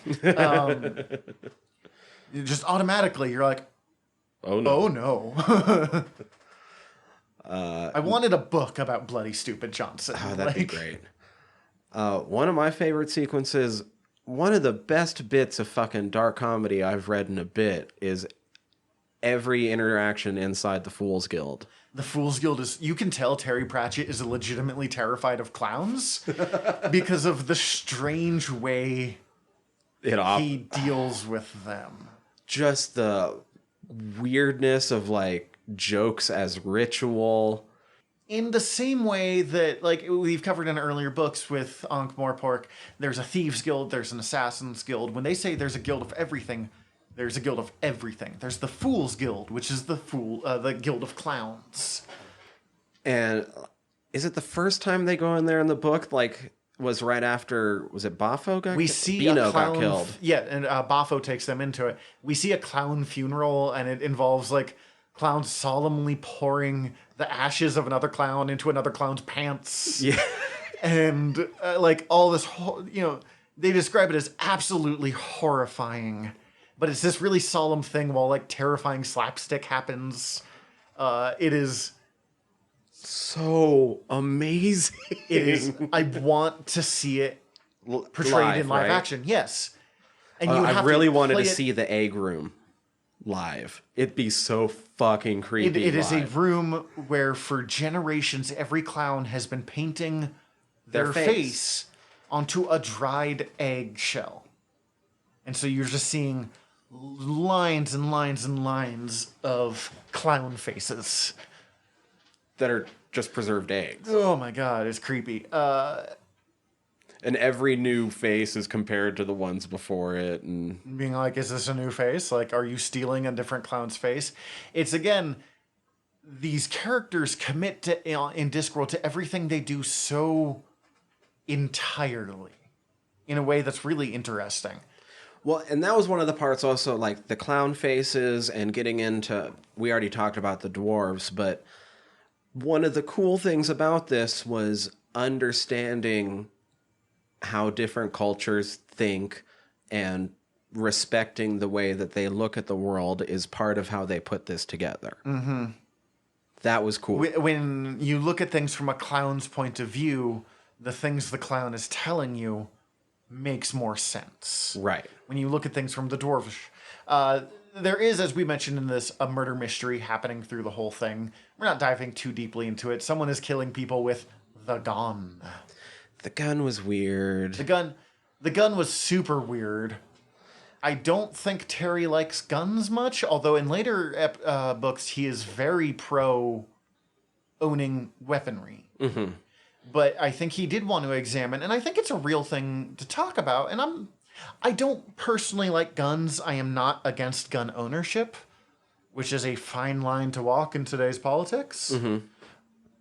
But there are people, because when you pick up the gun in this one, it kind of takes you over. And I can see especially how the first gun created how that could happen. But also, I've met people who got into gun culture and just disappeared. They stopped being a person. They just became a gun fan. And it happens with all sorts of cultures, but it's real kind of scary when it's something that is a tool for killing. Right. For whatever else a gun is, it is designed to kill. The only thing I didn't like about it was the sort of possession. The possession aspect was a good commentary on kind of use of power and feelings of power and corruption from that and shit. But it also, like, kind of forgave the people from their actions a little bit, because it is a little guns don't kill people, people kill people, which is not technically wrong, but also we should examine sometimes maybe what people have guns. I mean, I own a gun. Something about my family owns a gun, so it's not that, like, right. I'm not, as I said, I'm not anti-gun. I'm not diving into that. I'm never diving into that politics on this show, but well, that's like, yeah, I grew up with gun. I was given my first gun at 5 years old. I really fucking love guns. I do think that things need to be in place better than they are in a big bad way. We don't need to go into all those specifics. It's weird. And we'll just say that. But that's the thing, like, growing up with guns made me feel weird about this, because it felt like it was shirking a lot of responsibility in a lot of ways. That's fair. Again, it's another one of those things where using analog to talk about things is a good thing, but sometimes it really falls apart. Mm-hmm. Talking about the gun basically possessing people is a really interesting way of talking about how personalities disappear and how the moment... I mean, there's studies to show that if you have a gun with you when a circumstance goes down, the chance of it ending badly increases dramatically. That's not to say don't own guns. That is to say we need to own and confront that fact. I am super going into gun debate here on a podcast right after I said I wasn't going to do it. But it is kind of part of this book where they're talking about the gun. It does actually make me think of another place where this kind of falls apart. Carrot, the idea of, using subtext to talk about real world mm-hmm. issues and falling apart in science fiction and fantasy. Carrot hooks up with Angua. And admittedly, Angua has a little emotional weight carrying with Carrot more than I like sometimes. But they, as I said, they do generally balance each other pretty well. And then he still doesn't know she's a werewolf, and he finds out when the moon falls across the bed while she's sleeping in the bed and he's not in it, and she turns into a wolf automatically. Mm-hmm. And he freaks out, and they're like, "Oh, hey, Carrot, but you know what? If I had just slept with someone, turned around, turned back around, and that person's now gone and a wolf is there? I don't think grabbing the sword next to me is a completely unreasonable response there. Right. I don't think so either. Like, and that's where it falls, if you hook up with someone and then find out they're whatever thing and you pick up a weapon in the real world, that's not good.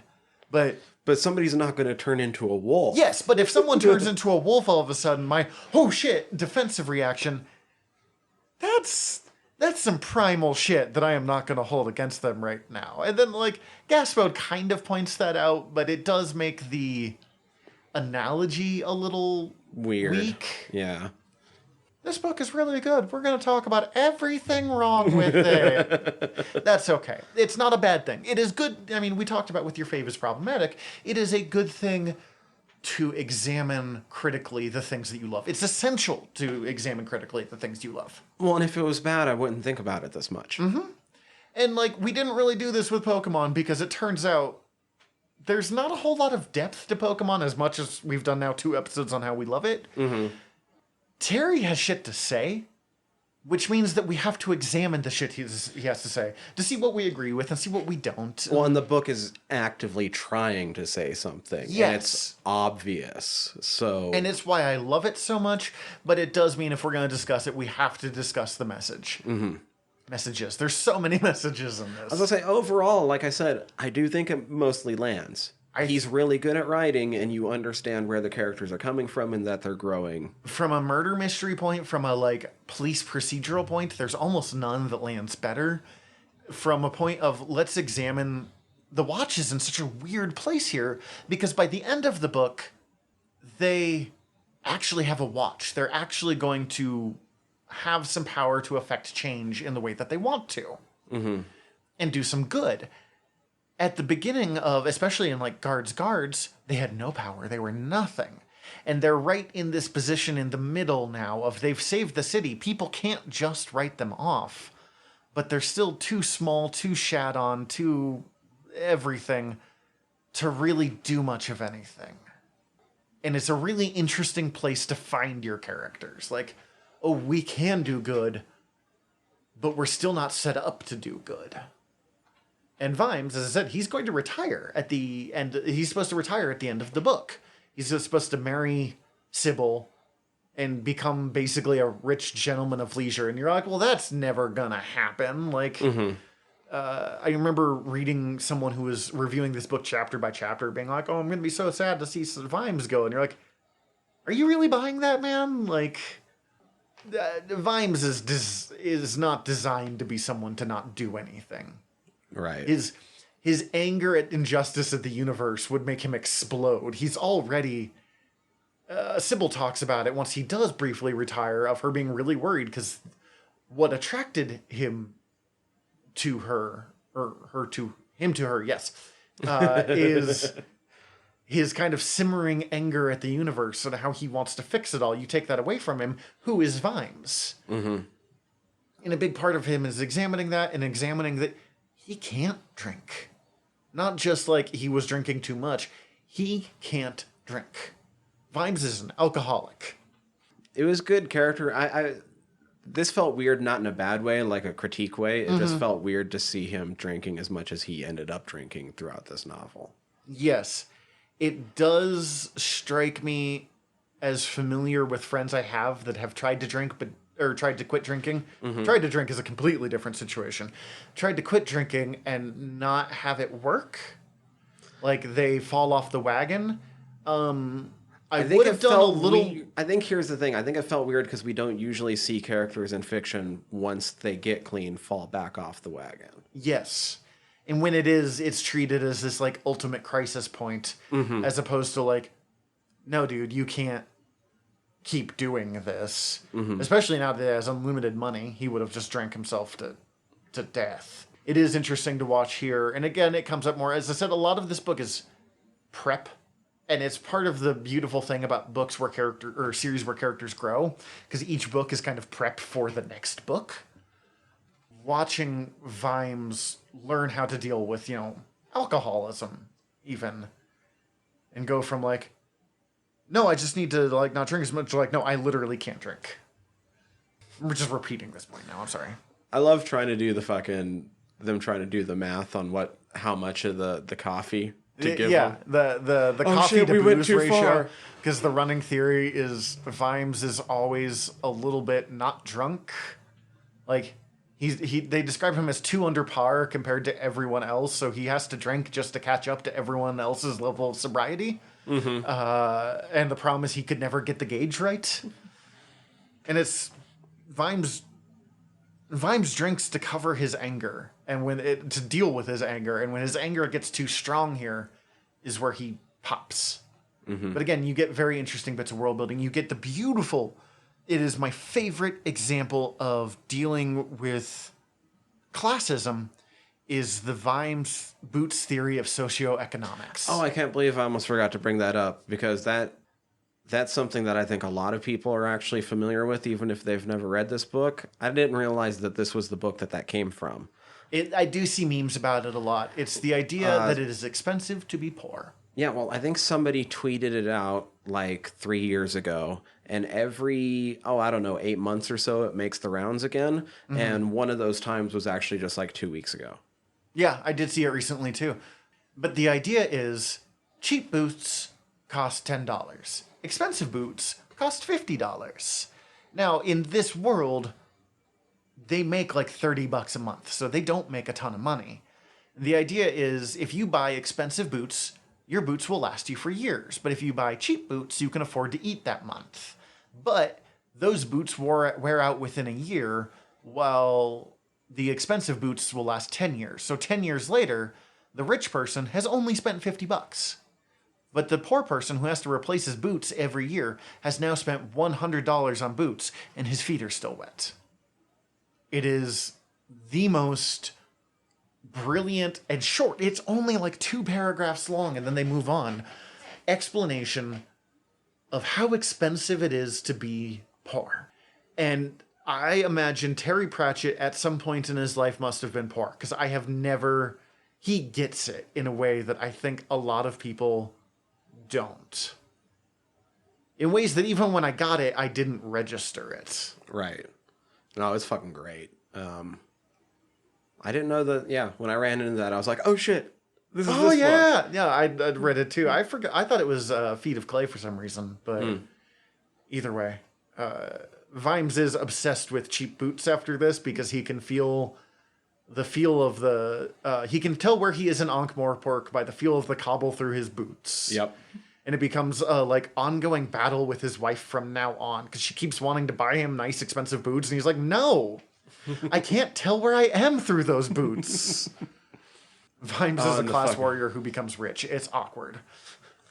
Well, I love Carrot recounting when they found... Was it Carrot that recounted when they found the piece of cardboard? And he's like, there's 100 souls in this. Yeah, this will last me months.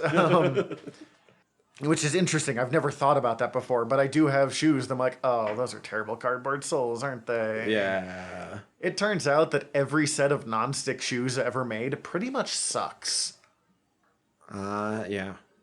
I had to cardboard my soles once back when I worked at Kmart. I remember those days. Yeah, no, we've all done terrible things, but it sucked. It sucks to be poor. Which is why you guys should pay us money to make this. Not going into that. Give us your money. Anyway.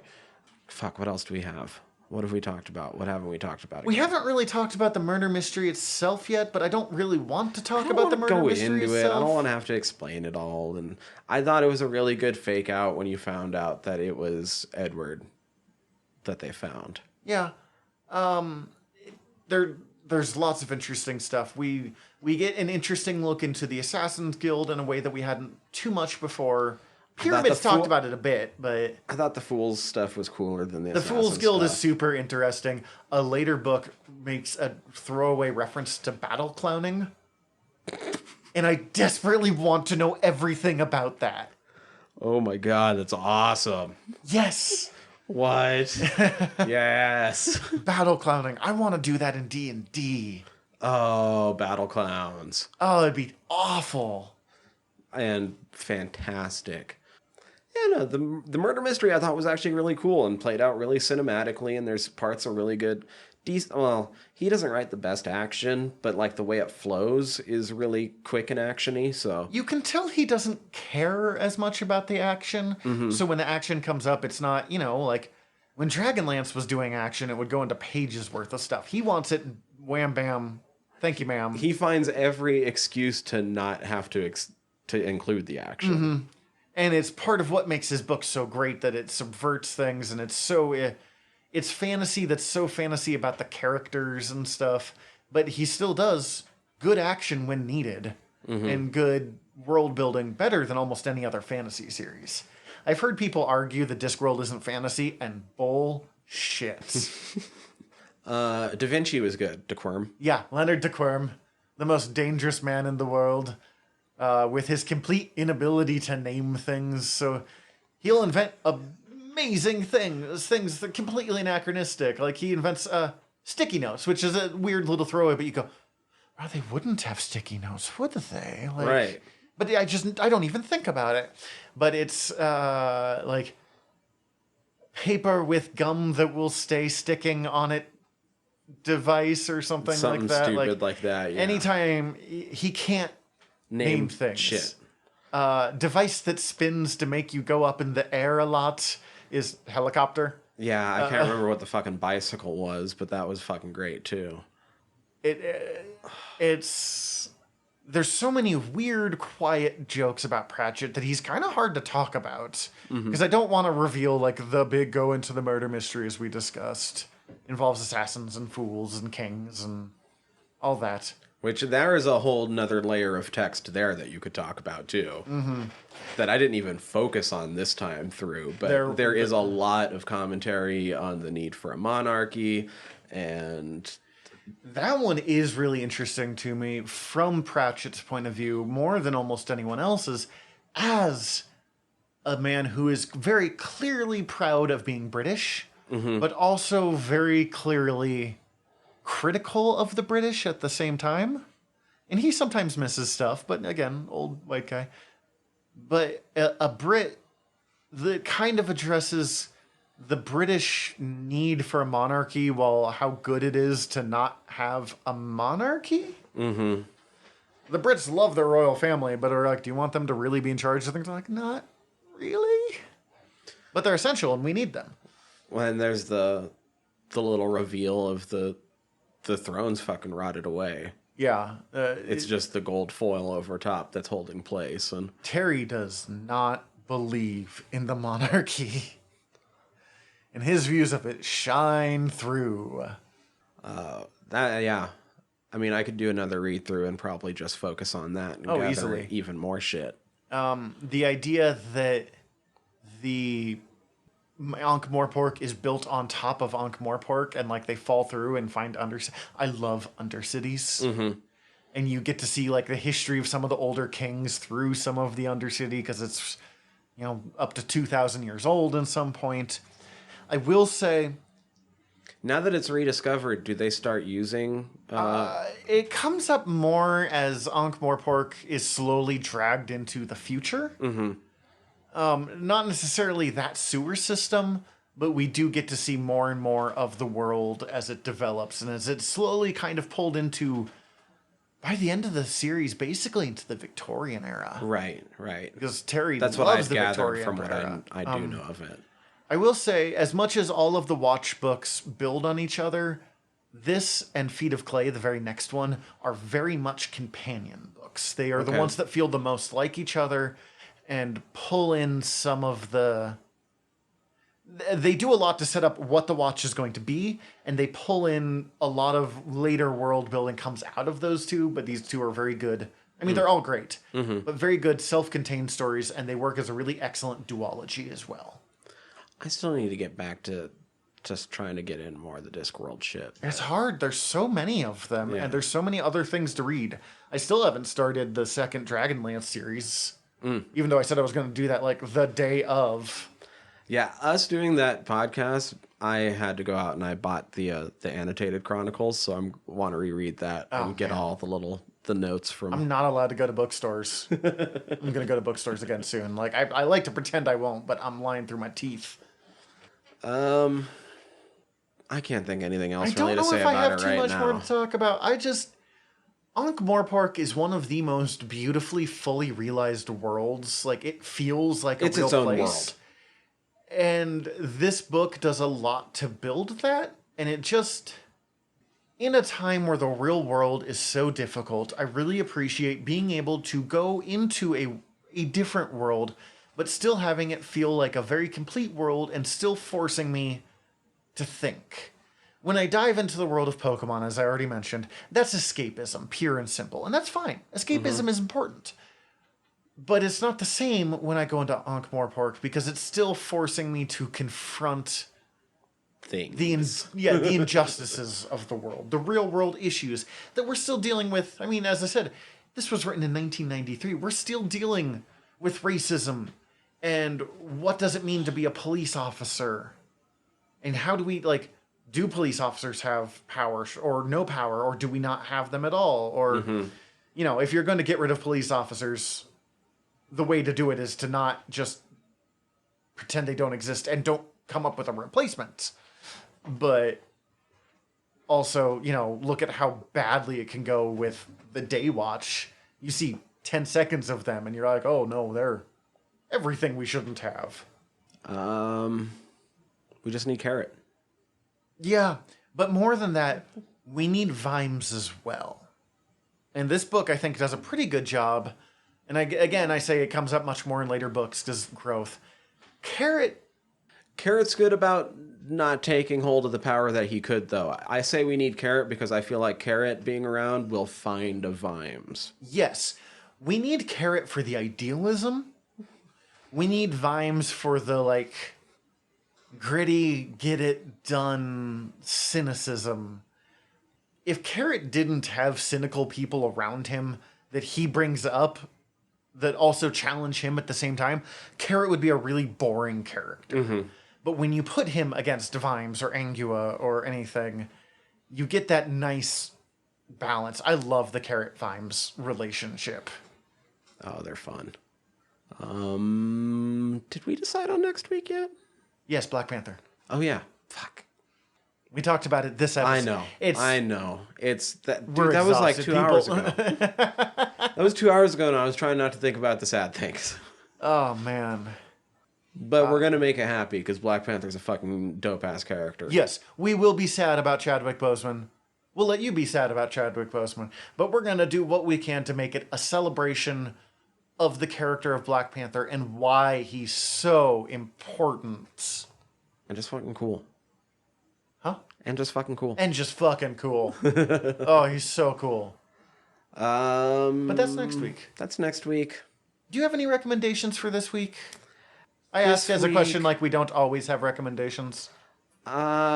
This week, I changed halfway through because of what we were talking about. Okay. I am going to recommend the HBO series The Wire. Let's talk about corrupt cops there, shall we? Because that's another like cop thing that I can get through because of how nuanced it is.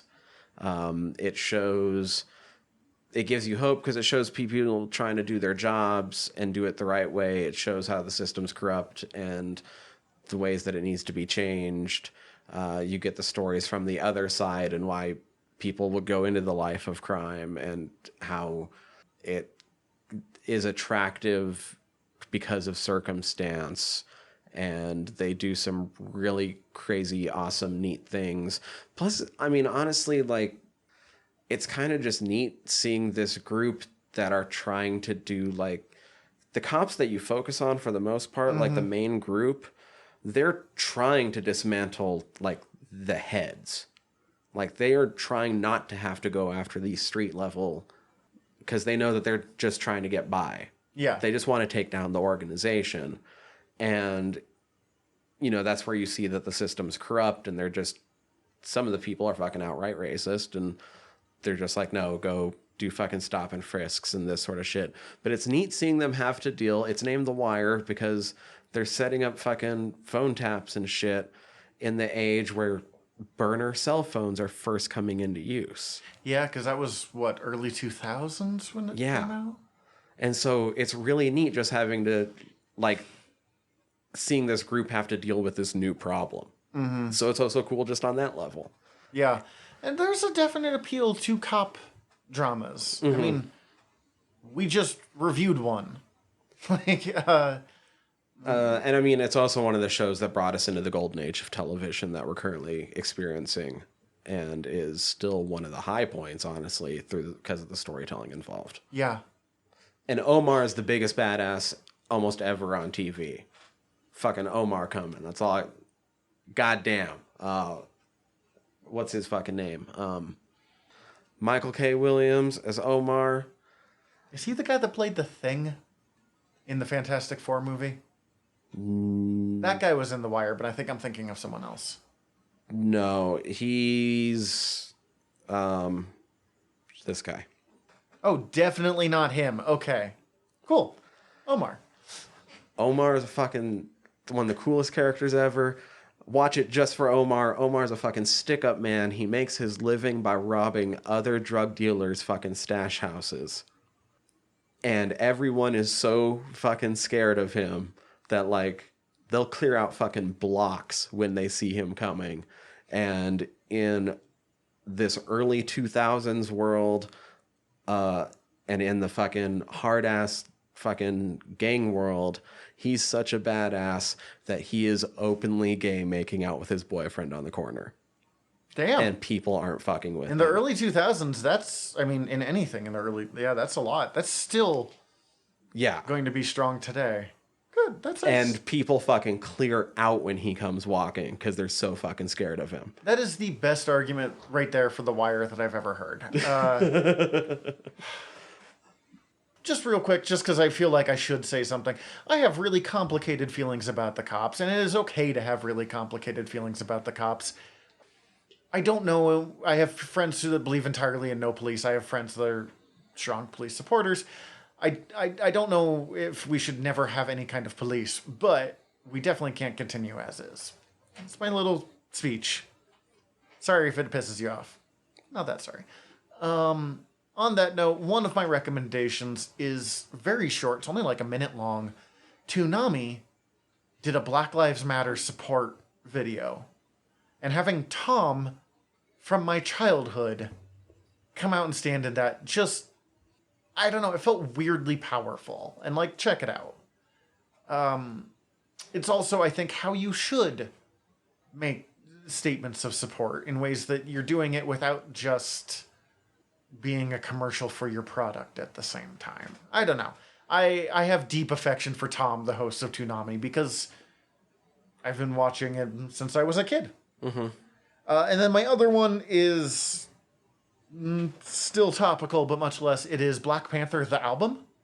Oh, nice. From the album Kendrick Lamar put together for that. It is really good. I did not like hip-hop for a long time, and apparently package it as a superhero soundtrack, and I am quickly becoming fans, because I have like 4 albums on my phone, and solid 2 of them is Into the Spider-Verse and Black Panther the album. Awesome. Yeah. We'll talk about that more next week. Oh, absolutely. But I'm really happy you threw that out there. Speaking of next week. Yeah. Y'all should hit subscribe however you're listening to us right now. That'd be super cool. Also, make it super easy to find us next week. Super fucking easy, as we try not to get all sad. Also, rate and review. That would be super cool, because algorithms and getting us heard by more people and all of that.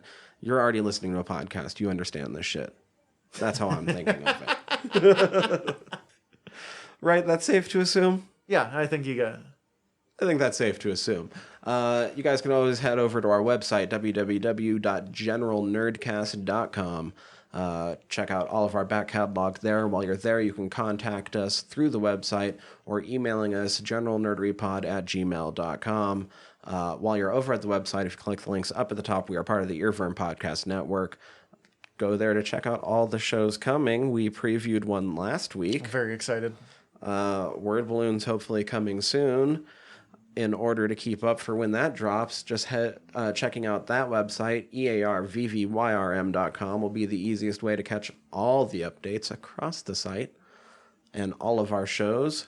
Listen to, like, you can click the links and listen to the ones that already exist. I guess it's not just new shit. I was just listening to it this morning. That's why it's on my mind. It's very themed. So you can listen to me talk about horror movies along with my co-host Danny over on Fried Squirms. Zach. You can listen to me and my buddy Malark talk about war and wargaming and war treatises over on The Art of Wargaming. Also, just gonna drop it real fast. We just dropped our Patreon for Art of Wargaming, so check it out. We've got Patreon coming for a larger earworm. We just aren't there yet. We're not there yet. We're figuring that out. I'm fucking lazy. I'm not gonna... You work a full-time job, man, at a grocery store. It's not lazy. It's the 2020 is a lot. That's true. 2020 is a lot. And find us on social media. Search for General Nerdery across all the things. Will be what pops up. We're getting better about it. Slightly. A little. A little bit. Just do it. Do it, please. We love you. We love you. In the meantime, we're your generals of nerdery. I'm Zach. I'm Tyler. Dismissed.